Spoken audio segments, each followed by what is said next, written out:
Donc, on va commencer avec les couronnes d'épines. Les couronnes d'épines. Ne pas dire la couronne d'épines. On va lire un passage où le Seigneur lui-même il a été couronné d'épines à la crucifixion. On va aller dans Matthieu, chapitre 27. Matthieu, chapitre 27, à partir du verset 27 à 29.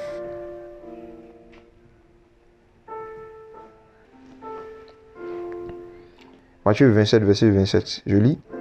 Les soldats du gouverneur amenèrent Jésus dans le prétoire et rassemblèrent devant lui toute la cohorte.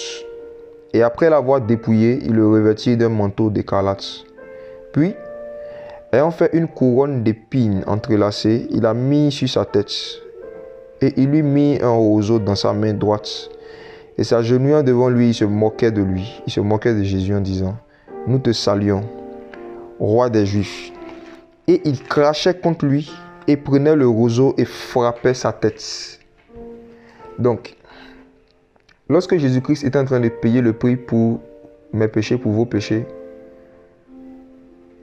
il y a eu une scène qui s'est passée, qu'on nous raconte ici, et qui est remplie de sens.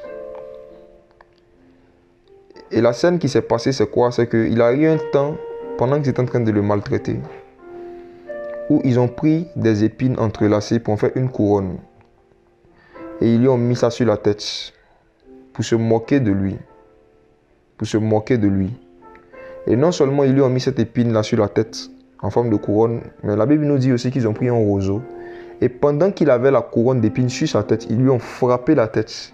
Donc imaginez-vous les blessures et les douleurs que les épines ont causées à la tête de Jésus-Christ. Le fait même de mettre les épines simplement en tant que couronne, ça blesse. Mais en plus de mettre, la Bible dit qu'ils ont pris un roseau et lui ont frappé la tête. Donc les épines se sont enfoncées dans sa tête. Je ne sais pas si vous réalisez cela. Les épines se sont enfoncées dans sa tête. Et chaque détail, en fait, que les Écritures nous ont donné, que le Saint-Esprit nous a donné, en fait, nous concerne. Parce que nous sommes le corps de Christ, aujourd'hui. Et tout ce qui a concerné le corps physique de Christ nous concerne aujourd'hui en tant que corps de Christ. Et il faut qu'on apprenne à étudier ces choses. Amen.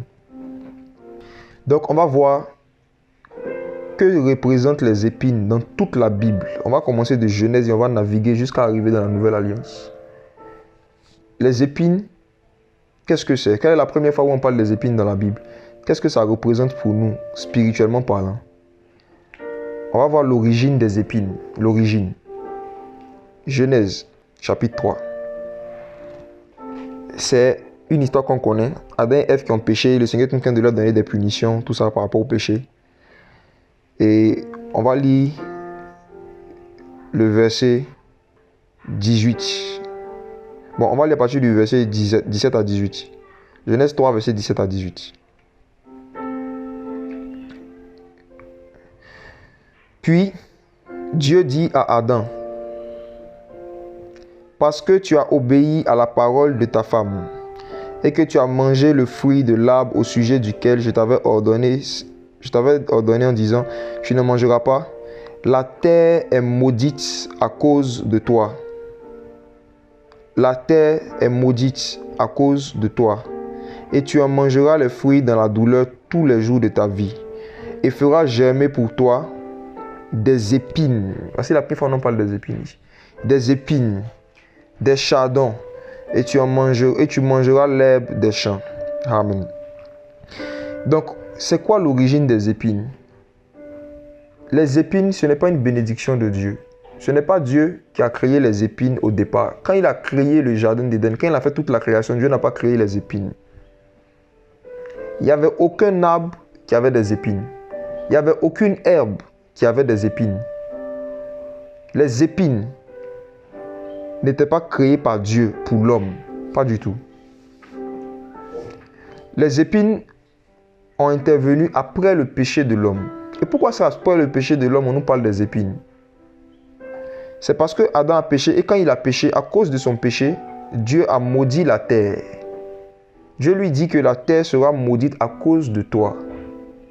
Et cette terre qui était censée porter seulement de la bonne herbe, qui était censée porter seulement du fruit, a commencé à produire des épines parce qu'elle était maudite.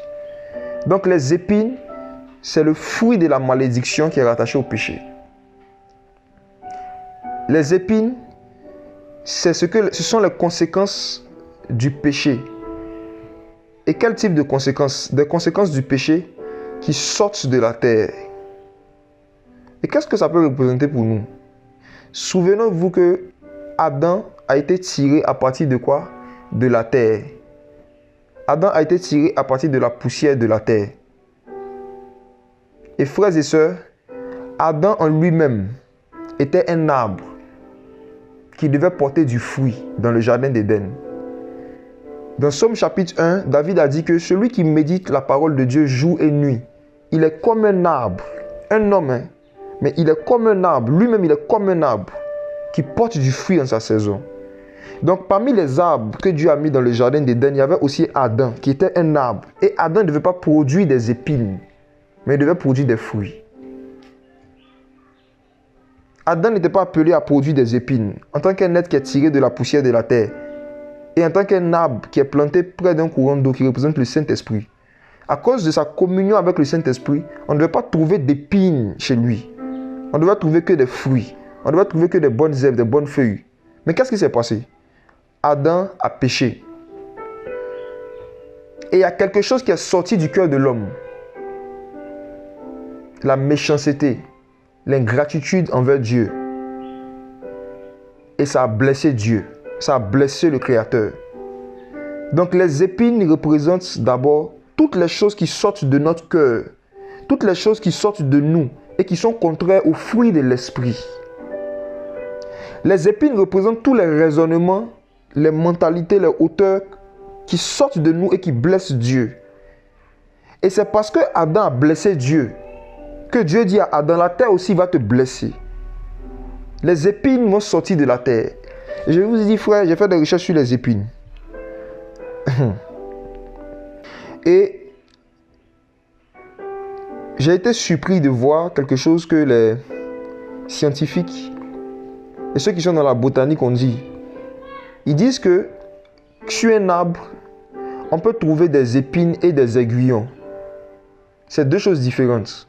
Les épines et les aiguillons. Et ils disent que la différence entre les deux, c'est que l'aiguillon, lorsqu'il sort de l'arbre, lorsqu'on le détache de l'arbre, il ne blesse pas l'arbre. Mais il dit, les épines, si tu veux enlever une épine d'un arbre, ça blesse l'arbre, ça déchire l'arbre. Donc l'arbre, pour ne pas être déchiré, pour ne pas être blessé, doit rester avec ses épines. Si tu veux enlever des épines sur un arbre, tu vas déchirer l'arbre. Vous voyez? Et à cause du péché, il y a de la méchanceté dans nos cœurs. Lorsque nous naissons, les hommes naissent méchants. Et Dieu l'a dit, il dit les pensées du cœur de l'homme, au temps de Noé, il a dit, les pensées du cœur de l'homme sont méchants. Jérémie l'a dit, le cœur de l'homme est tortueux, méchant. Qui peut le connaître? Les épines. Donc à cause de la nature adamique qui est en nous, chacun de nous, nous tous, nous sommes nés avec des épines. Nous sommes des arbres épineux de nature. Nous sommes nés avec des épines, avec la méchanceté de notre cœur. J'aimerais dire à quelqu'un qui écoute ce message, ou qui va écouter ce message, et qui dit, moi franchement, même quand je ne connaissais pas le Seigneur, j'avais un bon cœur. C'est faux. Quelqu'un qui n'a pas Christ est un méchant cœur. Et c'est pour ça que dans la Bible, vous allez voir que tous ceux et celles qui ne craignaient pas Dieu, comment la Bible les appelle? Les méchants, n'est-ce pas? N'est-ce pas que la Bible parle des justes et des méchants? Et le juste, c'est qui? C'est celui qui a été justifié par le Seigneur. Donc tant que quelqu'un n'a pas expérimenté la justification divine, il est un méchant, même s'il aime partager sa nourriture aux pauvres. Je ne sais pas si vous m'entendez bien. Les épines font partie de la nature humaine, charnelle, adamique. La méchanceté est rattachée. Et si quelqu'un veut détacher, veut délivrer quelqu'un de sa méchanceté, il va le blesser. Je pense que plus on va avancer, on va mieux comprendre encore ces symboles dans la parole. Mais je vous l'ai dit déjà que c'est parce que Adam a blessé Dieu, c'est parce qu'Adam a produit des épines au lieu de produire des fruits. C'est pour ça que le Seigneur a dit, ok, la terre aussi va te donner des épines. Celui qui arrose sera arrosé, celui qui blesse Dieu sera blessé. Et depuis lors, la terre a commencé à produire ce qu'on appelle les épines. Frères et sœurs, vous qui êtes comme des arbres plantés près d'un courant d'eau, vous qui avez reçu le Saint-Esprit, vous qui êtes en Christ, sachez ceci, vous n'êtes pas appelés à produire des épines. On ne doit pas trouver des choses méchantes qui sortent de vous et de vos vies. La méchanceté envers Dieu, c'est quoi? C'est le fait de connaître ce que Dieu veut, mais de faire sa propre volonté. La méchanceté envers Dieu, c'est quoi? C'est le fait d'avoir la connaissance. C'est le fait d'avoir la notion du bien et du mal, de savoir ce qui est bien, mais de choisir le mal. C'est ça la méchanceté. Et lequel d'entre nous qui écoute ce message, à qui ça arrive, peut dire qu'il ne lui arrive pas de connaître ce qui est bien, mais de faire quand même le mal? Il nous arrive parfois jusqu'à aujourd'hui encore de produire des épines envers Dieu. Or, lui, il ne nous donne que des fruits. Des épines. On va regarder quelque chose maintenant par rapport aux épines. On va regarder Exode. Je vais comprendre plusieurs livres du Pentateuque. Allons dans Exode d'abord. Exode chapitre 22. Où le Seigneur maintenant est en train de donner des lois à Moïse. Et parmi ces lois, il parlait des lois concernant la restitution. Si quelqu'un fait du tort à son prochain, les lois qui étaient établies pour qu'il y ait des restitutions quand quelqu'un faisait du mal à son prochain. On va lire Exode 22 à partir du verset 6. Le verset 6. Ces lois-là, depuis le verset 1, parlaient de comment est-ce que l'homme devait réparer la méchanceté qu'il faisait à son prochain. Comment est-ce que l'homme devait réparer une forme de tort, une forme de mal, une forme de méchanceté qu'il pouvait faire à son prochain. Et regardons le verset 6, il dit « Si un feu éclate et rencontre des épines, et que le blé qui est en tas ou sur pied ou sur le champ soit consumé, celui qui aura allumé le feu restituera, il restituera ce qui aura été brûlé. » Regardez le verset 6, la première phrase, frères et sœurs, on dit « Si un feu éclate et rencontre qui? Des épines. » Pourquoi cette précision? On pouvait simplement dire « Si un feu éclate et que ça consume le champ, celui qui aura allumé le feu va restituer ce qu'il aura brûlé. » Mais on dit « Si un feu éclate et rencontre des épines. » Pourquoi cette précision-là? Cette précision a été faite par le Seigneur parce que l'une des caractéristiques des épines, c'est que les épines peuvent propager le feu encore plus rapidement. Les épines augmentent les dégâts. En fait, quand il y a des épines quelque part, un petit feu peut devenir un grand feu. Les épines aggravent des problèmes qui sont déjà existants en fait. Exode 22, le verset 6. Les épines aggravent les problèmes déjà existants. Les épines aggravent. Et le fait qu'un feu éclate et que ce feu rencontre des épines, ça veut dire que les dégâts seront encore plus grands en fait. Donc, qu'est-ce que ça peut signifier pour nous? Il y a dans le cœur de l'homme, il y a dans le cœur de certains hommes des épines, des pensées et des mentalités qui sont là pour aggraver les petits problèmes. Je vous assure. Et parfois, un feu éclate, mais à cause des épines qui est en nous, un feu peut éclater. Et à cause des épines qui est en nous, le feu va faire plus de dégâts que ce que ça devait faire. Exemple, je prends un cas pratique. Il y a des personnes qui ont en eux les épines de la propagation de fausses informations. Ou des gens qui ont en eux les épines de la propagation d'informations à caractère dénigrant contre quelqu'un qui craint Dieu, qui n'a pas encore été vérifié. Et un feu peut éclater. Je prends le cas de Joseph. Il y a un feu qui éclatait en Égypte au temps de Joseph. Et ce feu-là, c'était quoi? C'est qu'il paraîtrait que Joseph a essayé de faire quoi? De coucher avec la femme du roi. C'était la version que la femme du roi a donnée. Mais comme cette version est tombée dans les mains des épines, qui représentent les méchants, comme on a dit au début, les méchants, ils ont commencé à propager l'information alors que personne n'écoutait la version de Joseph. Voici les épines. Voici un exemple des épines. C'est quelque chose qui est là, qui propage le feu, qui aggrave les problèmes, qui enflamme.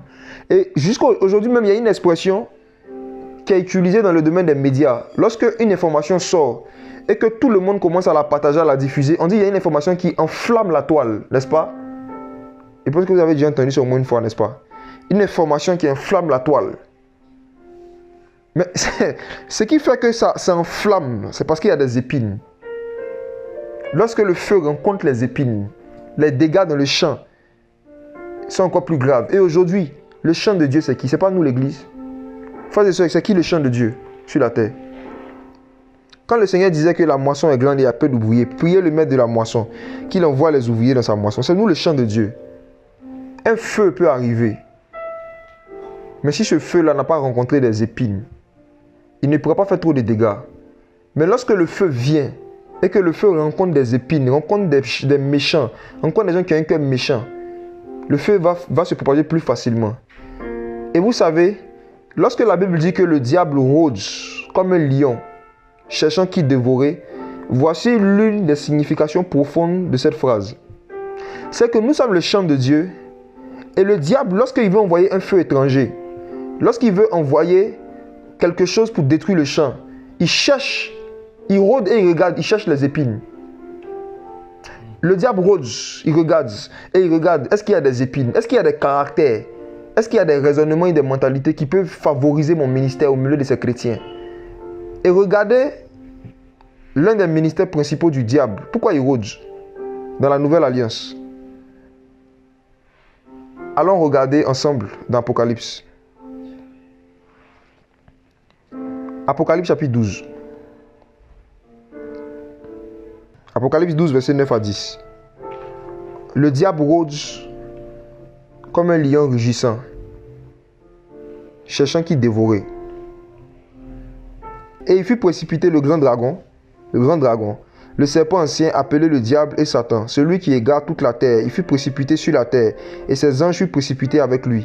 Et j'entendis une voix forte dans le ciel qui disait: Maintenant le salut est arrivé, ainsi que la force, le règne de notre Dieu et la puissance de son Christ.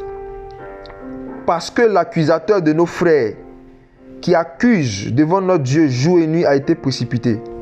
Regardez comment est-ce qu'ils ont appelé le dragon. Ce dragon-là s'appelle aussi l'accusateur de nos frères, pas l'accusateur des païens, frères et sœurs. Les païens, à leur propre conscience, les accusent et se défendent tout à tout. C'est ce que la parole nous dit. Lorsque des gens qui n'étaient pas encore nés de nouveau sont venus essayer de lapider la femme adultère, quand Jésus a dit que celui qui n'a jamais péché jette la première pierre, celui qui est sans péché jette la première pierre, la Bible dit que, accusés par leur conscience, chacun a déposé son petit caillou, il est rentré chez lui. Mais ici, on nous parle d'un autre niveau d'accusation et qui ne concerne pas les païens, qui concerne des frères, des enfants de Dieu. Et ceux qui étaient en train de dire nos frères, c'était les anges qui sont dans le ciel, les anges célestes, qui appellent les chrétiens leurs frères. L'accusateur de nos frères qui les accuse, on dit les accuse comment? Pas une fois par semaine. Il les accuse pas une fois par semaine. Il les accuse pas une fois par mois. Il les accuse même pas une fois par jour. Il les accuse au moins 2 fois par jour, jour et nuit, devant le Père. Ça veut dire que le diable était tout le temps dans la présence de Dieu. Il partait tout le temps là-bas. Comme on a vu dans Job, comme on a vu dans Zacharie. Il se tient là dans la présence de Dieu, venir accuser. Et il y a 2 types d'accusations que Satan envoie. Ce sont des feux qui peuvent dévorer le champ, qui peuvent détruire l'œuvre de Dieu. Il y a 2 types d'accusations. Il y a les accusations qui sont fondées sur des péchés ou des erreurs qu'un frère ou une soeur a vraiment fait. Satan se base dessus, il accuse. Il y a des accusations qui ne sont pas fondées. Il y a des accusations qui sont des fausses accusations, qui ne sont que des rumeurs et des choses qui n'ont pas été vérifiées. Satan, il prend tout. Le plus important, c'est d'envoyer le feu pour détruire le champ. Mais il a besoin de quelqu'un pour faire ça. Il a besoin des épines. Il a besoin des épines. Et on nous dit dans l'Exode qu'on a lu, si un feu rencontre les épines et détruit le champ, celui qui a fait ça va restituer. Frères et sœurs, j'aimerais vous donner un conseil. Il y a beaucoup d'erreurs que j'ai commises dans le passé et que je pense que certains d'entre vous qui écoutent continuent à commettre. Ne propagez jamais une information qu'on vous donne sur quelqu'un que vous connaissez qui craint Dieu ou quelqu'un que vous avez connu qui a servi Dieu et qui n'est pas vérifié avec des preuves. Sinon, vous pouvez vous retrouver en train de faire le travail des épines. C'est des choses que moi-même j'ai fait en tant que chrétien. Même dans l'œuvre, j'ai fait ça. Ça m'est arrivé. Je me suis déjà repenti devant le Seigneur. Quand Dieu m'a éclairé sur les épines. Il y a des informations qui te viennent. Si quelqu'un que tu connais, pas forcément des inconnus, hein, ton frère ou ta soeur. Et Jésus a dit que si ton frère a péché, va le voir en toi et toi seul. Pour ne pas détruire le champ. Le Seigneur dit que si tu attends qu'il y a un feu, ton frère a péché, c'est ton frère. Tu as une communion avec lui, tu as un contact avec lui. Tu as son numéro de téléphone, tu sais où il habite. Va parler avec lui. Jésus a enseigné cela. Et Jésus a enseigné ça pourquoi? L'une des raisons, c'est pour éviter les incendies dans le champ. C'est pour éviter que les feux bizarres prennent le champ et détruisent le champ. Le champ de Dieu. Et moi, plusieurs fois, il m'est arrivé d'entendre des informations sur des gens que je connaissais, avec qui j'avais une relation, avec qui j'avais un numéro de téléphone. Il y avait un numéro de téléphone, il y avait une relation avec eux. Et les informations semblaient être tellement vraies que j'ai décidé seulement sur la base de ces informations de couper les ponts avec eux. Et quand j'ai grandi dans l'amour, j'ai vu que non, ça c'est pas le fruit de l'esprit, ça c'est l'épine, c'est pas le fruit. Ça c'est pas un fruit ça. C'est une épine, ce comportement. C'est pas le fruit de l'esprit. C'est parce que Christ a enseigné. Et le diable se sert de ce genre de pine, ce genre de comportement là en fait pour détruire les champs, détruire les assemblées, détruire les ministères, détruire les communions fraternelles, détruire des fraternités.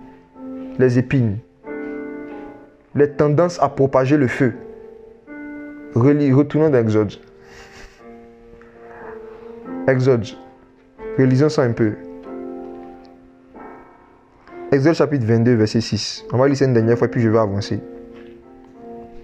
Donc je relis Exode 22, verset 6. Il m'est arrivé de faire ça. Quand le Seigneur m'a éclairé, j'ai pleuré, je me suis repenti. Et les champs que j'ai pensé avoir détruits, j'ai essayé de les restituer. J'ai essayé de parfois réparer des choses que j'ai faites.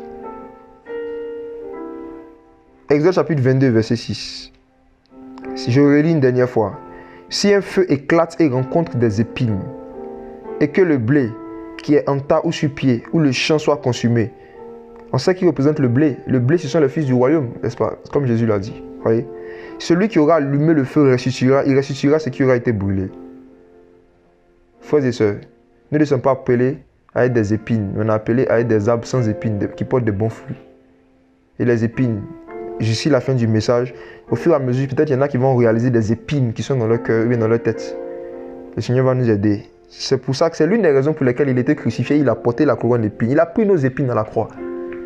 Il a pris nos épines pour qu'on soit libre, pour qu'on mette notre foi en lui, pour que tous ceux qui vont croire en lui puissent expérimenter la délivrance des épines, sans forcément être blessés. Allons lire Nom chapitre 33. Nom 33, à partir du verset 54 au verset 55.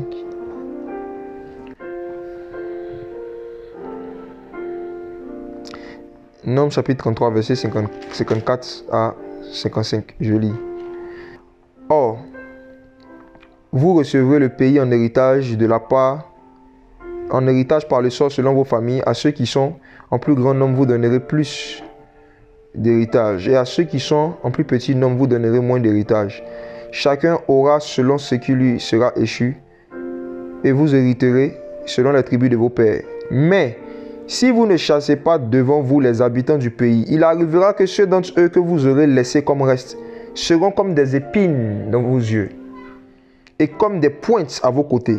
Et vous seront de près dans le pays où vous serez habités.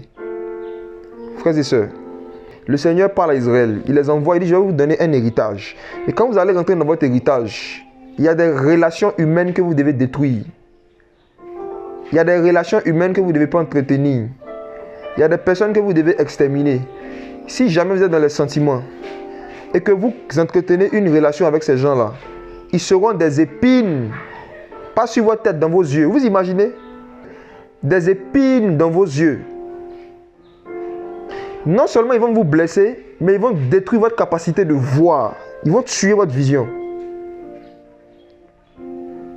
Et le Seigneur a donné cet ordre à Israël pour plusieurs raisons. Mais aujourd'hui, pour nous qui sommes rentrés dans notre héritage, pour nous qui sommes en Christ, qu'est-ce que cette parole signifie? Le Seigneur, lorsque nous nous convertissons à lui, il y a des personnes, il nous met à cœur de rompre les relations que nous avons avec eux. Et on peut se retrouver en train d'être dans les sentiments. On peut se retrouver en train de ne pas vouloir obéir strictement au Seigneur concernant les relations que nous devons exterminer. Et lorsque nous n'obéissons pas au Seigneur dans le cadre de nos relations humaines, quand il nous dit de couper certains liens à certaines personnes, d'abandonner certaines amitiés, ces personnes-là, tôt ou tard, vont devenir des épines dans nos yeux. Donc les épines représentent aussi des personnes qui ne craignent pas Dieu, des méchants, dont Dieu veut que nous nous séparons radicalement. Nous sommes dans le monde, nous sommes nés dans des familles païennes. Donc le Seigneur ne nous appelle pas à couper les ponts avec tout le monde, avec toutes sortes d'épines, avec toutes sortes de méchants. Autrement, il nous faudrait sortir du monde. Non. Mais il y a des personnes spécifiques, plus nous grandissons spirituellement, le Saint-Esprit pointe du doigt. Ce méchant-là, ce païen-là, cette amie qui dit qu'elle est chrétienne mais qui est dans l'impudicité là, Le Seigneur va te mettre le doigt, il va te mettre l'esprit, il va te mettre à l'oreille les personnes de qui tu dois te séparer, des relations que tu dois détruire, que tu dois couper. Et parfois, on peut vouloir ne pas le faire à cause des sentiments. Et c'est nous-mêmes qui en payons les conséquences. Ils deviennent des épines dans nos yeux. Ils sont déjà des épines parce qu'ils sont des méchants. Mais ce sont des épines maintenant dans nos yeux. Ils détruisent notre capacité de recevoir des visions divines. Et l'une des choses, l'une des raisons, parce qu'il y en a beaucoup, l'une des raisons pour lesquelles beaucoup de chrétiens modernes ne reçoivent pas des visions de Dieu, n'expérimentent pas les visions, c'est parce qu'il y a des épines dans leurs yeux. Alléluia. Les épines. Souvenez-vous d'Abraham. Il a marché avec Lot, n'est-ce pas? Ils ont fait route ensemble. Et il est arrivé à un moment où Lot et son groupe étaient devenus des épines dans les yeux d'Abraham. Et lorsque Abraham s'est séparé de Lot, c'est après que Lot soit parti que le Seigneur maintenant lui a donné une nouvelle vision. Parce que les épines étaient ôtées de ses yeux. Frères et sœurs, mon frère, ma soeur, toi qui écoutes ce message, est-ce qu'il n'y a pas une amitié dans laquelle tu es rentré? Et depuis lors, tu n'expérimentes plus les visions divines. Tu n'expérimentes plus les songes, les visions, les éclairages de la parole, les visitations. Est-ce qu'il n'y a pas une amitié? Il n'y a pas une relation humaine dont le Saint-Esprit t'avait mis en garde de faire attention et tu ne l'as pas écouté. Et aujourd'hui, ces relations-là sont des épines dans tes yeux, principalement les yeux. Quel est l'état de tes yeux spirituels? Quel est l'état de ta capacité de voir la parole de Dieu, de comprendre les choses de l'esprit? Est-ce qu'il n'y a pas des épines dans tes yeux? Il n'y a pas que l'impudicité qui éteint en nous la manifestation des dons spirituels. Il n'y a pas que l'impudicité qui éteint en nous l'esprit, qui éteint l'esprit. Il y a aussi les épines dans nos yeux. Les mauvaises compagnies corrompent les bonnes mœurs. C'est écrit dans 1 Corinthiens 15, le verset 33. Faites attention à votre proximité avec les épines. Ça peut vous créer des problèmes d'yeux spirituels. On avance. On va aller maintenant dans Juge chapitre 9. Donc les épines représentent aussi notre désobéissance. La désobéissance des hommes par rapport aux relations que Dieu leur dit explicitement de rompre. Il y en a, c'est des petits amis. Il y a des personnes qui devaient se marier avec des païens. Avant leur mariage, le Saint-Esprit leur a parlé. Il dit, mon fils, ma fille, marie-toi avec quelqu'un qui a mon esprit. Elle dit, non Seigneur, je vais l'évangéliser, je vais intercéder pour lui, il va se convertir après, on va se marier, il va se convertir. Aujourd'hui, certains, ces maris sont des épines dans leurs yeux. Il y a des personnes, c'était des amis du quartier qu'ils avaient, des proches qu'ils avaient à l'école, tout ça, avant leur conversion. Quand ils se sont convertis, le Saint-Esprit leur a parlé clairement.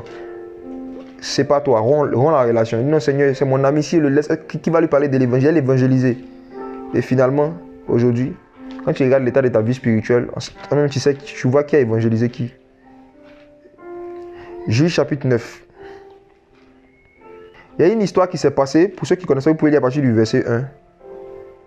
Il y a Abimelech, fils de Jérubal, juste le verset 1 à 2, on va comprendre. Abimelech, fils de Jérubal, Juge chapitre 9. Abimelech, fils de Jérubal, s'en alla à Sichem vers les frères de sa mère et leur parla, ainsi qu'à toute la maison du père et de sa mère. Je vous prie, faites entendre ces paroles à tous les seigneurs de Sichem. Qu'est-ce qui est bon pour vous? Êtes dominé par 70 hommes, tous fils de Jérubal, ou êtes dominé par un seul homme? Et souvenez-vous que je suis votre os et votre chair. Voici l'expression, je suis membre de votre famille. Je suis votre os et votre chair. Les frères de sa mère disent de sa part toutes ces paroles aux oreilles de tous les seigneurs de Sichem, et leur cœur se tourna vers Abimelech car il disait, c'est notre frère. C'est notre frère. Et il lui donnait 70 cycles d'argent et la maison de Baal-Bérith. Abimelech s'en servit pour acheter des hommes misérables et turbulents qui allaient après lui. Donc, c'est quelqu'un qui a été établi à tort en tant que roi sur le peuple de Dieu. Maintenant, verset 7, on dit, on rapporta à Jotam qui allait se tenir au sommet de la montagne de Garizim et les appelant et éleva la voix et dit, écoutez-moi Seigneur de Sichem et que Dieu vous entende. Les arbres allèrent allèrent pour oindre un roi et ils dirent à l'olivier, règne sur nous. Il a donné une belle parabole ici. Les arbres allaient, les arbres. Vous voyez, les hommes sont des arbres dans le monde spirituel. Les arbres. Les arbres allaient et pour un roi et dire à l'olivier, règne sur nous. Mais l'olivier leur dit, renoncerai-je à mon huile par laquelle Dieu et les hommes sont honorés pour aller m'agiter sur les arbres? Puis les arbres disent au figuier, viens toi, règne sur nous. Mais le figuier leur répondit, renoncerai-je à ma douceur et à mon bon fruit pour aller m'agiter sur les arbres? Puis les arbres disent à la vigne, viens toi et règne sur nous. Mais la vigne répondit, renoncerai-je à mon vin qui réjouit Dieu et les hommes pour aller m'agiter sur les arbres? Alors tous les arbres disent à l'épine, hey, les arbres disent à l'épine, viens, toi, règne sur nous. Et l'épine répondit aux arbres, si c'est en vérité que vous moignez pour roi, venez et réfugiez-vous sous mon ombrage. Sinon, que le feu sorte de l'épine et qu'il dévore les cèdres du Liban. L'épine en question dans l'histoire, c'était Abimelech. Et vous voyez, quand on parle de l'épine, on parle du feu. Le feu sort de l'épine et vous dévore. Et verset 16, il dit, maintenant donc, si c'est avec vérité et avec intégrité que vous avez agi en proclamant Abimelech comme roi, si vous avez usé de bonté à l'égard de Jérubbaal et de sa maison, si vous avez agi envers lui comme le méritaient les bienfaits de ses mains, alors que mon père a combattu pour vous et qu'il a exposé sa vie pour vous et délivré la main de Madian, mais vous vous êtes levé aujourd'hui contre la maison de mon père. Vous avez tué ses fils, 70 hommes, sur une même pierre. Et vous avez établi pour roi Abimelech, fils de sa servante, sur les habitants de Sichem, parce qu'il est votre frère. Si vous avez agi aujourd'hui avec vérité et intégrité envers Jérubbaal et sa maison, réjouissez-vous au sujet d'Abimelech et que lui aussi se réjouisse à votre sujet. Sinon, que le feu sorte d'Abimelech, qui dévore les seigneurs de Sichem et la maison de Milo, et que le feu sorte des seigneurs de Sichem et de la maison de Milo. Bien aimé. Donc, il donne une parabole ici dans laquelle il dit qu'il y a les arbres qui sont venus voir l'épine et qui ont dit à l'épine, viens, sois notre roi. Donc, ce roi en question symbolisait Abimelech.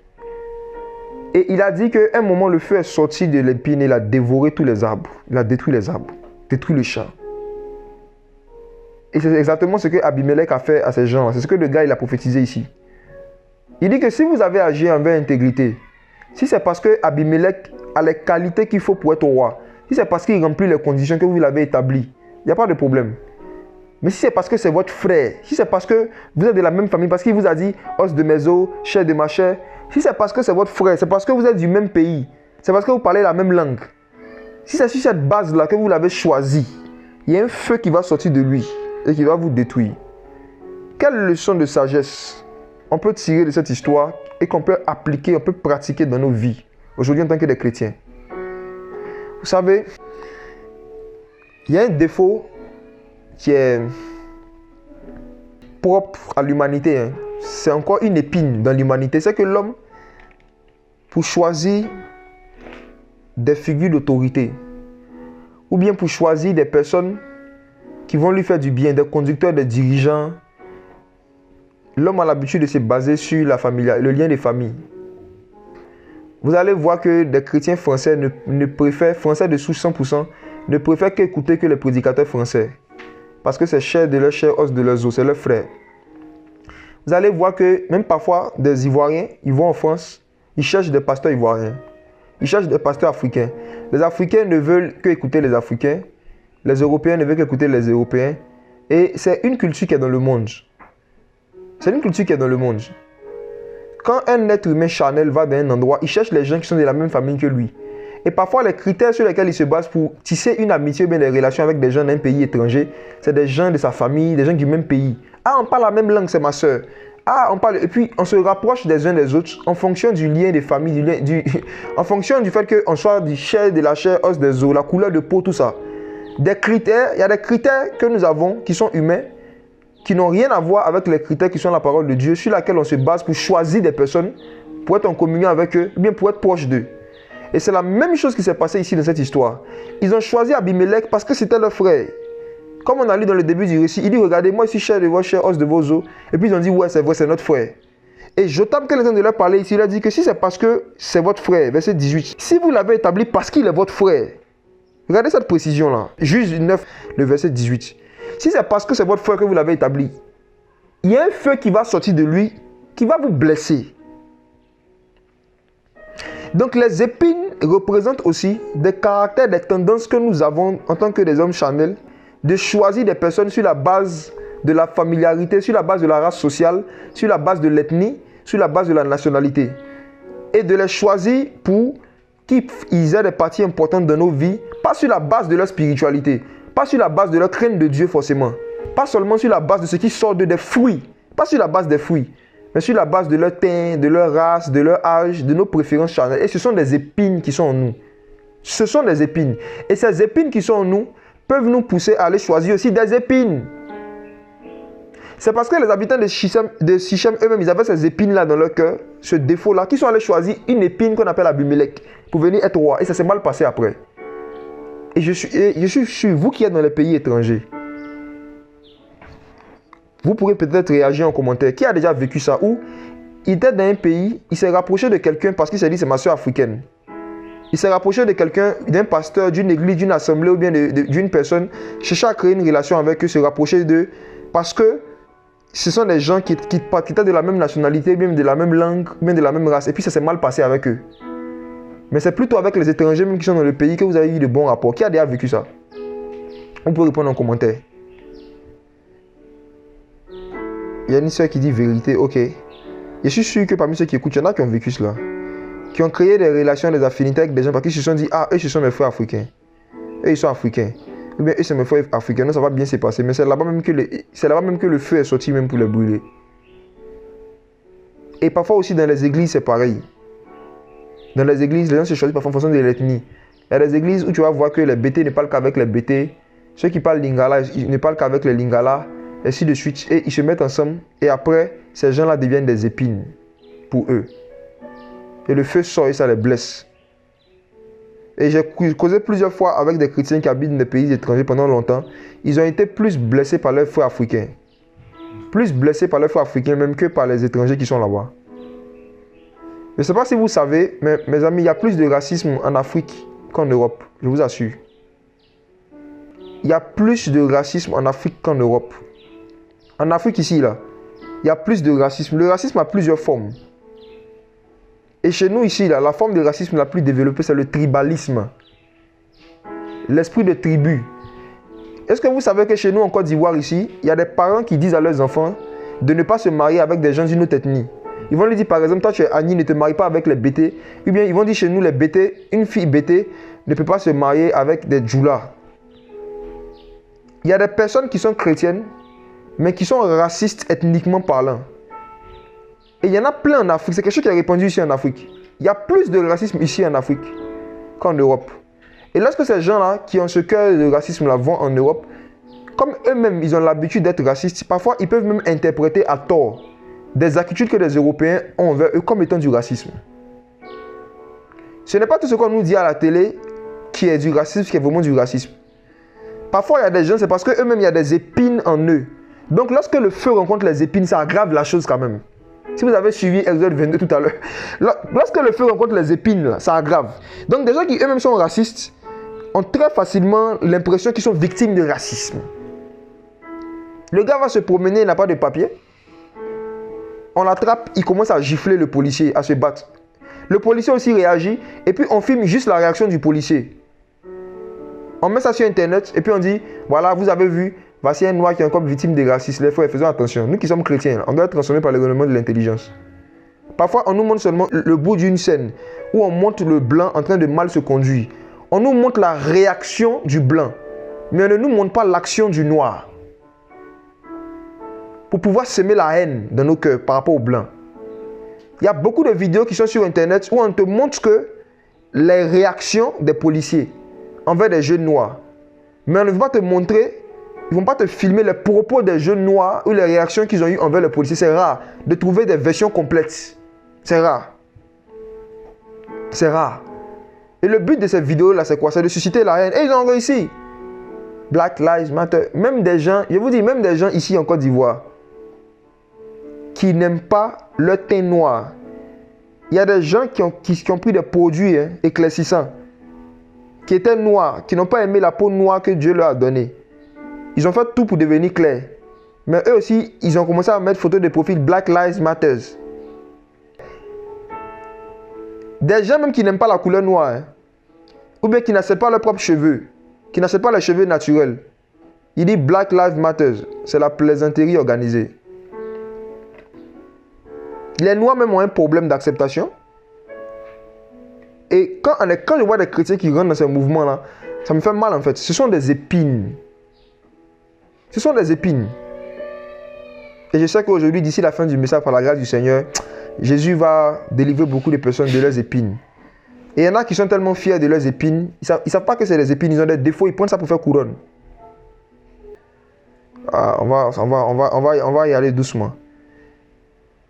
Donc, dans la parole de Dieu, pour faire simple, voici un peu des choses que les épines peuvent représenter. Dans l'ancienne alliance, voyez, ça parle des personnes qui sont méchantes. Les épines, on va prendre encore un dernier verset dans l'ancienne alliance. Il y en a plusieurs, on va prendre un dernier verset, puis on va rentrer maintenant. On va essayer d'avancer un peu plus pour aller dans le ministère de Jésus. Ézéchiel chapitre 2, verset 6. Ézéchiel chapitre 2, le verset 6. Il se trouve que le Seigneur envoie Ézéchiel en mission. Et quand il envoie en mission, maintenant, il commence à lui donner des paroles concernant des choses qu'il va rencontrer sur le champ de mission. Des choses qu'il va rencontrer dans le champ. Et Dieu fait savoir à Ézéchiel que le champ où il envoie, là, il y a des épines dans ce champ. Regardons le verset 6. Ézéchiel 2, verset 6. Mais toi, fils de l'homme, ne les crains pas. Ne crains pas leurs paroles. Quoique des gens rebelles et dont la langue sont perçantes comme des épines soient avec toi, et que tu habites parmi les scorpions, ne crains pas par leurs paroles et ne te freine pas à cause d'eux, quoi qu'il soit une maison de rebelles. Donc le Seigneur dit ici à Ézéchiel qu'il va rencontrer des épines dans le champ où il va aller. C'est-à-dire des gens qui vont s'opposer à l'évangile en fait. Des méchants, c'est toujours les méchants. Les épines représentent la méchanceté. Et maintenant, c'est les différentes déclinaisons de la méchanceté que nous sommes en train de voir. Et Dieu est maintenant encore en train de dire ici à son serviteur que tu sais, tu vas rencontrer des gens qui ont des paroles blessantes comme des épines.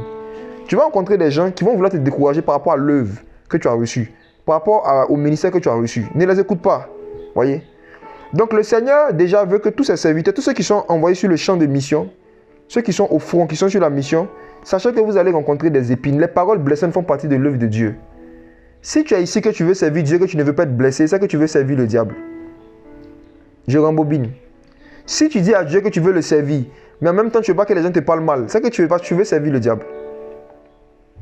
Jésus même prêchait, puis il a dit aux gens, malheur à vous, lorsque tous les hommes diront du bien de vous. Mais lorsqu'on va vous insulter, lorsqu'on va mentir sur vous, lorsque tout le monde va dire votre nom comme infâme à cause du Fils de l'homme et à cause de la bonne nouvelle, c'est que vraiment vous êtes vraiment de Dieu. C'est l'œuvre de Dieu que vous faites. Alléluia.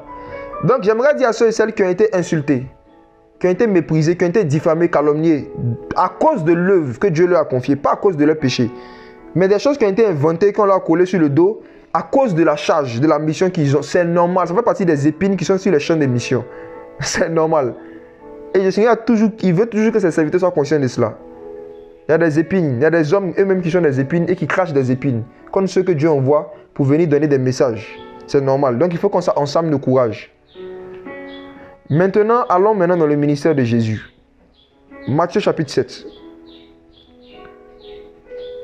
À partir du verset 15 au verset 16. Jésus, maintenant, dans l'enseignement qu'il a donné, il a parlé des épines aussi. Et des choses que les épines peuvent représenter. Matthieu chapitre 7, verset 15 à 16. Je lis. Gardez-vous des faux prophètes.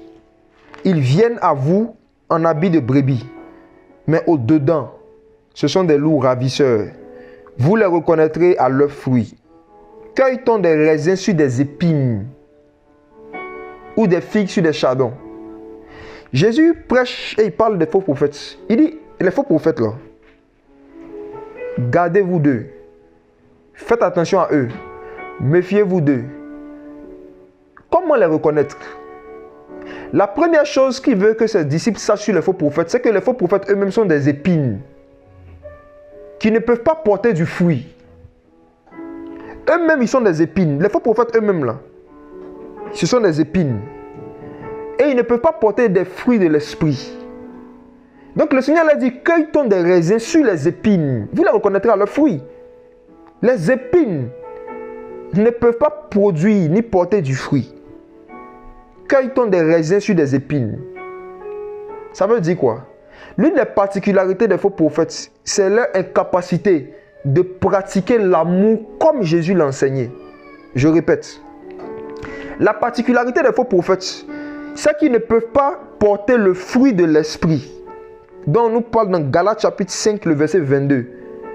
Le fruit de l'esprit. Ils ne peuvent pas porter, ils ne peuvent pas produire, ils ne peuvent pas montrer et démontrer le fruit de l'esprit qui est l'amour. Parce qu'ils sont des épines eux-mêmes. Quand ils tombent des raisins sur des épines. Et c'est quoi le fruit de l'esprit, frère? Il faut qu'on se parle un peu par rapport à ça. Le fruit de l'esprit, c'est l'amour. Mes frères et sœurs, voici un mystère par rapport au fruit. Si le frère Folie achète des fruits, les dépose dans son frigo, et que le frère Sévérin veut venir manger, et toi qui m'écoutes, tu es là, qu'est-ce que tu vas lui dire? Tu vas lui dire non, ne touche pas à ça. Pourquoi? Parce que c'est le fruit de folie. N'est-ce pas? Est-ce que vous êtes d'accord avec moi? Je ne sais pas si vous m'entendez, vous pouvez répondre en commentaire. Je vais être sûr qu'on m'entend bien. J'aimerais partager une vérité quand même assez profonde sur le fruit de l'esprit. Ok. Donc, Folie achète des fruits, il les met au frigo. Et devant toi qui m'écoutes, Sévérin veut venir prendre les fruits de folie. Qu'est-ce que tu vas lui dire? Tu vas dire non, ne prends pas ces fruits. Parce que c'est le fruit de folie. Pourquoi est-ce que tu vas lui dire c'est le fruit de folie? C'est parce que les fruits appartiennent à folie. Donc, le premier qui doit manger ces fruits, et le premier qui doit en disposer comme il veut, c'est qui? C'est folie. Parce que c'est le fruit de folie. On est d'accord? Donc, quand la Bible nous dit que le fruit de l'esprit, à qui appartient ce fruit? À l'esprit. Donc, qui est la première personne qui doit bénéficier de ce fruit? C'est l'esprit. Donc, quand on nous dit que le fruit de l'esprit, c'est l'amour, ce n'est pas un amour qu'on manifeste envers les hommes d'abord, non. Mais c'est un amour qu'on manifeste pour l'esprit. Parce que c'est le fruit de l'esprit. Donc, lorsque nous portons ce fruit-là, on le donne à qui? D'abord, premièrement, à l'esprit. Le fruit de l'esprit. Voilà pourquoi, si Dieu dit dans sa parole, exemple, dans 1 Corinthiens chapitre 5, si le Seigneur dit, n'ayez pas de relation avec toute personne qui se nomme frère, est fornicateur, cupide, idolâtre. Le Seigneur dit dans sa parole de ne pas avoir de relation. Voici ce que l'Esprit a dit. Maintenant, toi, tu connais quelqu'un qui se nomme frère et qui est dans la fornication. Il aime la fornication, il aime l'idolâtrie. Et toi, tu dis, nous devons manifester le fruit de l'esprit qui est l'amour. On doit continuer à avoir une relation avec lui.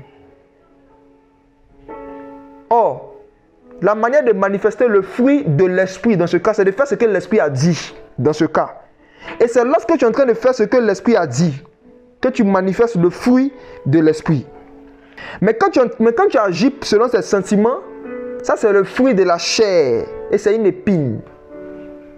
Je réexplique, il y a des gens qui disent qu'ils n'ont pas compris. Je disais que si Folie achète des fruits ou s'il cultive des fruits, la première personne qui doit manger ces fruits-là, c'est Folie. Parce que c'est le fruit de Folie. C'est à Folie d'abord qu'on donne le fruit.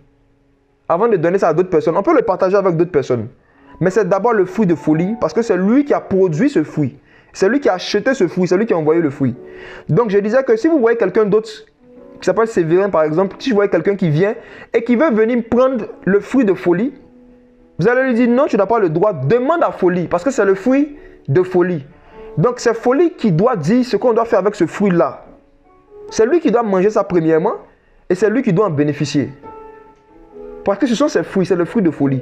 Donc je disais que de la même manière, nous qui sommes comme des arbres plantés près d'un courant d'eau, nous les chrétiens, vous et moi, nous sommes comme des arbres qui devons porter le fruit. On doit porter du fruit.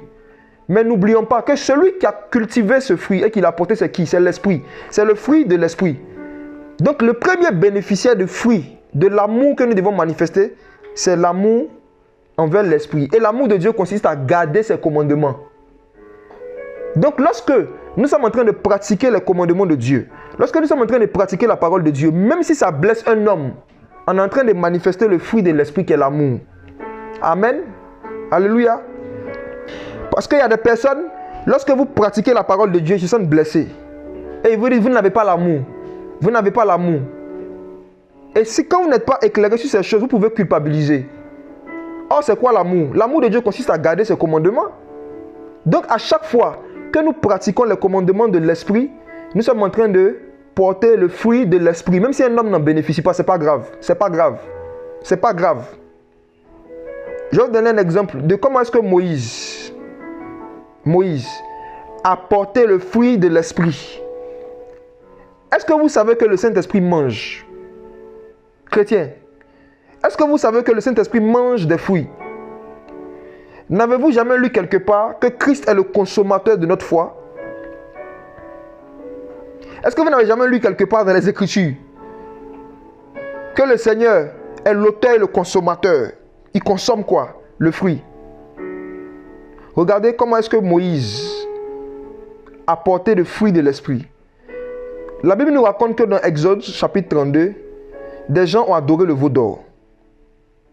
Et Moïse, quand il est descendu, le Seigneur lui a dit, faut dire à tous ceux qui sont là, ceux qui sont pour moi, trace un trait qui viennent de ton côté. Et ceux qui ne sont pas pour moi, qui restent de l'autre côté. Et la Bible dit que les fils d'Aaron, les enfants de Lévi sont venus du côté de Moïse. Et il leur a dit, Dieu leur a dit, prenez une épée, tuez vos femmes, vos enfants, tous ceux et celles qui sont restés dans l'idolâtrie, qui n'ont pas voulu se repentir, tuez-les. Même si c'est vos femmes, vos enfants, vos frères, vos soeurs, tuez. Et qu'est-ce que les Lévites ont fait? Ils ont tué. Si nous étions là et que nous regardons cette scène, on allait dire ils n'ont pas l'amour. N'est-ce pas? On allait dire ils n'ont pas l'amour. Or, ce qu'ils étaient en train de faire là, c'était l'amour qui manifestait comme ça. Pourquoi? Parce que c'est l'esprit qui leur a dit de faire cela. Donc en faisant ce que l'esprit leur a dit, ils sont en train de porter le fruit de l'esprit, qui est l'amour pour Dieu d'abord. L'amour pour Dieu. L'amour de ses commandements. Donc appliquez ce principe-là à tous les autres fruits qui sont cités dans Galates 5, verset 22. Tous ces fruits qu'on cite là, le premier qui doit en bénéficier, c'est Dieu d'abord. Même quand on dit le fruit de l'esprit, c'est la paix. Frères et sœurs, est-ce qu'il ne vous est jamais arrivé de faire des choix dans votre vie qui vous ont mis en palabre avec des gens, mais qui vous ont mis en paix avec Dieu? Est-ce qu'il vous est jamais arrivé de faire des choix dans la vie chrétienne qui fait que vous n'êtes plus en paix? Il y a des gens qui ne sont plus en paix avec vous, mais vous sentez la paix avec Dieu. Mais les gens vont vous regarder, vont dire voilà, ils ne manifestent même pas le fruit de l'esprit. Hein? Le Seigneur dit que le fruit de l'esprit c'est la paix, mais c'est le fruit de l'esprit, ce n'est pas ton fruit. Ce n'est pas le fruit des hommes, ce n'est pas le fruit du prochain. Non, c'est le fruit de l'esprit. Donc il cherche à être en paix avec l'esprit d'abord.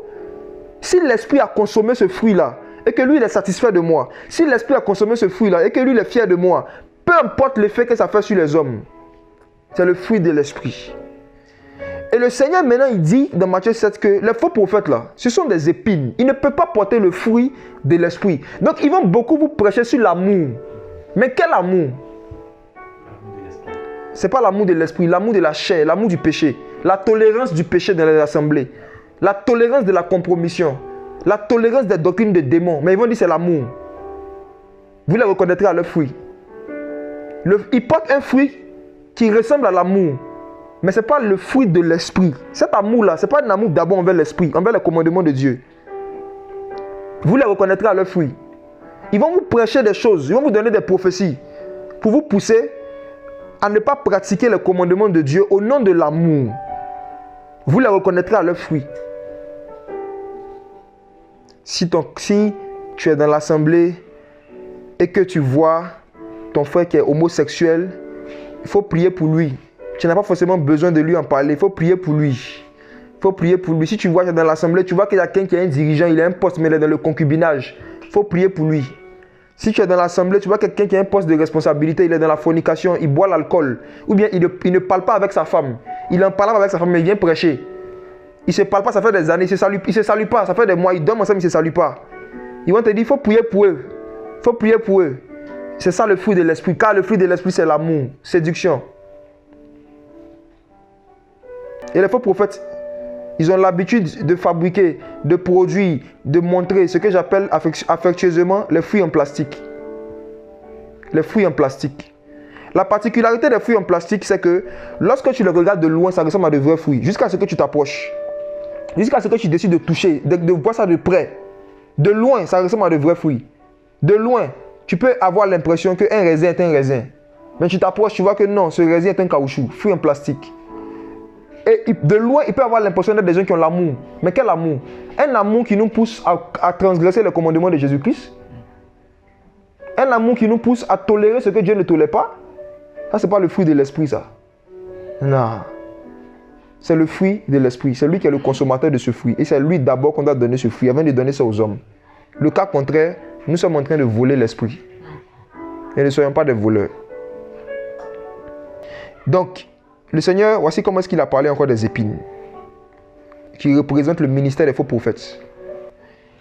Autre chose par rapport aux épines, c'est la parabole que nous connaissons. La parabole du semeur. Allons lire cette parabole.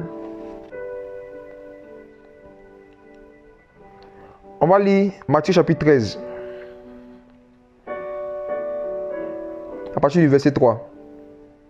Matthieu 13 à partir du verset 3. Verset 3. Il leur parla en parabole sur beaucoup de choses. Et il dit, un semeur sortit pour semer. Un semeur sortit pour semer. Et comme il semait, une partie de la semence tomba le long du chemin. Tous les oiseaux vinrent et mangeaient toutes. Et une autre partie tomba dans les endroits pierreux où elle n'avait pas encore beaucoup de terre. Et elle le voit aussitôt parce qu'elle n'entrait pas profondément dans la terre. Mais quand le soleil parut, elle fut brûlée et sécha parce qu'elle n'avait pas de racines. Une partie tomba parmi les épines, et les épines montèrent et l'étouffaient. Une partie tomba parmi quoi? Les épines. Et les épines montèrent et l'étouffaient. Maintenant après, ses disciples sont venus voir pour dire, Seigneur, explique-nous cette parabole. Et j'aime sa réponse là au verset 11. On va lire la réponse avant d'aller. Il dit, c'est à vous qu'il a été donné de connaître les mystères du royaume des cieux. Mais à eux, cela n'a pas été donné. C'est à vous qu'a été donné de connaître les mystères. Donc tout ce qu'il a expliqué là, tous les symboles qu'il a donnés là, ce sont des mystères, même les épines. Nous sommes en train de voir le mystère des épines. Et il a dit qu'il y a une semence qui est tombée parmi les épines. Et il va maintenant leur expliquer le mystère des épines. Il continue maintenant, on va lire pour gagner du temps à partir du verset 20.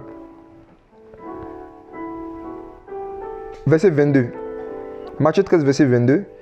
Et celui qui a reçu la semence parmi les épines, c'est celui qui entend la parole de Dieu. Celui qui entend la parole de Dieu, mais en qui les soucis de cet âge et les séductions des richesses étouffent la parole et la rendent stérile. Et ça, c'est un aspect des épines qui nous concerne particulièrement, frères et sœurs. Encore plus même que tout ce qu'on vient de dire. Le Seigneur dit qu'il y a une semence qui est tombée parmi les épines. Et il dit, les épines représentent quoi? Première chose, les soucis de la vie. Les épines représentent première chose, les soucis de la vie. Et deuxièmement, la séduction des richesses. Et ces épines-là sortent d'une terre qui a pourtant reçu la semence, qui a reçu la parole, qui a reçu l'évangile, qui a reçu Christ, qui a reçu le Saint-Esprit, qui a enseigné, qui est toujours sur Zoom, qui écoute des messages de plusieurs frères et sœurs sur YouTube. Quelqu'un qui lit, qui médite sa Bible chaque jour. Mais toute cette semence que la personne reçoit ne porte aucun fruit. Pourquoi? À cause des épines. Frères et sœurs, combien parmi nous ont reçu des semences de Dieu, des paroles de Dieu, d'autres ont reçu des dons spirituels, certains ont reçu des éclairages de la parole, d'autres ont reçu des commandes, ils ont compris les commandements de Dieu. Mais malgré tout ce qu'ils savent, tu ne vois pas leurs fruits. Ils sont stériles. Qu'est-ce qui fait ça? Alors qu'ils disent qu'ils ne sont pas dans le péché. J'ai une bonne nouvelle pour vous. Il n'y a pas que l'impudicité qui nous rend stériles et qui fait qu'on ne porte pas du fruit. Il y a aussi les soucis de la vie et la séduction des richesses. Et aujourd'hui, comme depuis le temps de Jésus, c'est la raison principale du fait que les chrétiens sont incapables de pratiquer tout ce qu'ils connaissent. Aujourd'hui, notre génération de chrétiens, je vous assure, les chrétiens les plus instruits de tous les temps, je vous assure. Regardez, il y a combien de versions de Bible aujourd'hui? C'est pas possible, il y a des érudits. Dans notre génération, non, le nombre de versions de Bible, on peut pas compter. Regardez aujourd'hui le nombre de personnes qui sont capables de citer des versets bibliques avec des précisions. Il y en a même, ils connaissent le sommet de la Bible par cœur. Il y en a qui reçoivent la semence dans diverses langues. Ils ont reçu la semence. Il y en a qui ont reçu la semence, la bonne parole de Dieu. Il y en a qui ont reçu en français. D'autres ont reçu en hébreu. D'autres reçoivent en grec, en araméen. Les gens reçoivent la semence de diverses langues. Les semeurs sortent, ils sèment. Notre génération est la génération où il y a le plus de conférences d'enseignement. Il y a programme d'enseignement, conférences par-ci, enseignement par-là, séminaire à gauche, séminaire à droite. Mais regardez, aujourd'hui, notre génération aussi est la génération où il y a le plus d'enfants de Dieu qui prennent notes pendant qu'on enseigne. À l'époque, c'était difficile d'avoir un parchemin et puis de l'encre. Donc les gens ne prenaient pas beaucoup de notes. Mais aujourd'hui, là, on est une génération où les gens prennent plus de notes. Donc logiquement, on devait produire plus de fruits. Avec toute cette connaissance qu'on a, avec toutes ces choses qu'on a, tous ces savoirs, toutes ces connaissances-là, est-ce que le niveau de connaissance, moi j'aimerais que chacun s'examine lui-même. L'apôtre Paul dit que chacun s'examine lui-même. Comme ça, il aura de quoi se glorifier par rapport à lui-même, non par rapport aux autres. Regarde mon frère, ma soeur, toi qui m'écoutes, essaie d'examiner le niveau de connaissance que tu as, toutes les choses que tu connais. Et puis il faut voir le niveau de fruits que tu portes. Est-ce que c'est proportionnel? Est-ce que tu portes autant de fruits que le nombre de messages et d'enseignements que tu as? C'est parce que le Seigneur sait que la tentation a augmenté qu'il a augmenté la connaissance. Pourquoi il n'y a pas d'excuse? Parce que Dieu ne peut pas permettre qu'on soit tenté au-delà de nos forces. C'est ce qui est écrit. Il a dit qu'il ne peut pas permettre qu'on soit tenté au-delà de nos forces. Donc le niveau de tentation que nous voyons dans le monde est proportionnel au niveau de force que l'Église a reçu, je vous assure. Le niveau d'onction et de puissance qu'il y a actuellement dans notre génération est plus que ce qu'il y avait au temps de Paul. Plus. Pourquoi? Parce que Dieu ne peut pas permettre que son Église soit tentée au-delà de sa force. Donc si la tentation abonde, c'est que la grâce a surabondé. Alléluia. Le niveau de péché que nous voyons dans le monde nous donne une indication du niveau de grâce. Le niveau de grâce qu'il y a dans le corps de Christ, je vous assure. Donc on n'a aucune excuse. Le péché abonde dans le monde, la grâce surabonde dans l'église. Ah oui. Les dons spirituels, l'onction, la connaissance des Écritures, ça surabonde plus que dans les temps passés. Mais qu'est-ce qu'on fait avec? Qu'est-ce qu'on fait avec? Qu'est-ce qu'on fait avec? Il y a des personnes qui écoutent ce message. Ça fait peut-être 5 ans, 10 ans. Dieu vous a dit d'enregistrer des chants que vous avez reçus pour partager avec des frères. Vous n'avez pas encore fait. Vous avez reçu une semence de Dieu. Mais qu'est-ce qui est venu étouffer la semence? Ce n'est pas forcément le sexe. Ça peut être simplement les épines, les soucis de la vie et la séduction des richesses. Et aujourd'hui, ça fait des dégâts. Et je vous dis, les épines, c'est quelque chose qui pousse constamment. Tu vas enlever, ça pousse. Et surtout, nous, tant que nous sommes dans la chair, tant que nous sommes dans ce corps-là, les épines vont toujours vouloir prendre le dessus. Quand les épines voient une semence, les épines vont commencer à venir aussi. Frère, moi-même qui vous parle, quand le Seigneur m'enseignait sur ces choses, j'ai commencé à me recadrer. Regardez le mystère des épines. Regardez quelque chose, mes bien-aimés. Lorsque nous nous faisons des soucis, lorsque nous sommes soucieux par rapport à des besoins que nous avons, lorsque nous sommes soucieux par rapport à des organes que nous avons, par rapport à des besoins que nous avons, à des problèmes que nous avons, je vais vous poser une question précise. C'est avec quel membre de notre corps est-ce qu'on se fait des soucis? La tête. Est-ce qu'on est d'accord? Non, le cœur, oui. Mais les pensées montent du cœur et puis ça va où? Dans la tête. Le cœur est une usine de fabrication des pensées. Mais c'est avec la tête qu'on se fait des soucis. Au point où, quand on a un souci qui nous fatigue beaucoup, on dit ça me prend la tête. On est d'accord?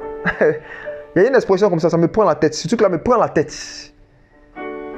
Donc, c'est avec quelle partie de notre corps, de ce fait, que nous nous faisons des soucis de la vie?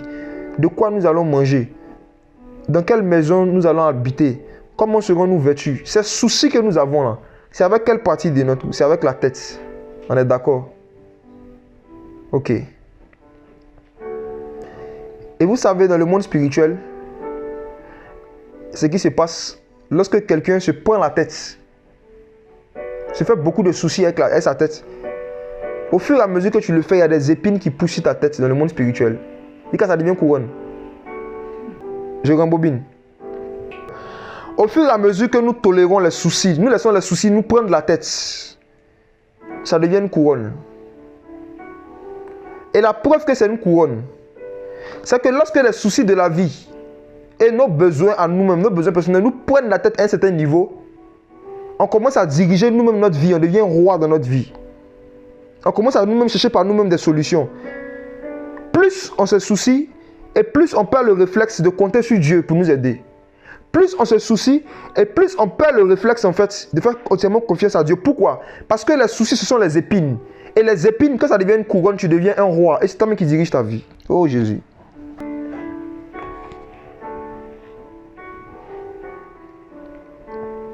Et Jésus, parce qu'il veut être le seul qui a une couronne d'épines dans le royaume des cieux, il a dit à ses disciples, ne vous souciez pas de quoi vous allez manger. Ne vous souciez pas de ce que vous allez porter. Ne vous demandez pas de quoi serons-nous vêtus, car ces choses, ce sont les païens, ce sont les méchants, ce sont les épines qui les recherchent. Au moment où Jésus disait ça à ses disciples, il n'était pas encore allé à la croix, mais il savait qu'il allait partir à la croix et il allait porter la couronne d'épines. Il allait prendre toutes nos épines. Lui-même, il allait se prendre la tête pour nous. Lui-même, il allait se soucier pour nous. Lui-même, il allait se blesser à la tête pour nous. De sorte à ce que lorsque nous le recevons dans notre vie, tout ce qui nous prend la tête, on applique le passage que Pierre a dit. Déchargez-vous sur lui, faites-lui connaître tous vos fardeaux et vos besoins, et lui-même prendra soin de vous. Pourquoi est-ce que le Seigneur ne veut pas que nous continuions à porter une couronne d'épines quand nous devenons chrétiens, que nous puissions nous prendre la tête, nous faire des soucis par rapport aux biens matériels, par rapport aux choses de la terre? Pourquoi Dieu ne veut pas que ça devienne un souci? Parce que, frères et sœurs, je vous pose encore une question. Quels sont les organes qu'on utilise pour méditer la semence, la parole de Dieu? Le cœur et la tête. Quels sont les organes qu'on utilise pour écouter la parole? Pour écouter, pour entendre la parole, c'est quoi? C'est la tête. Et lorsque nous laissons nos soucis, nous ne devenons pas soucieux, le Seigneur, qu'est-ce qu'il fait? Il nous donne une autre couronne qui n'est pas d'épines. Et c'est de ça que je vais parler.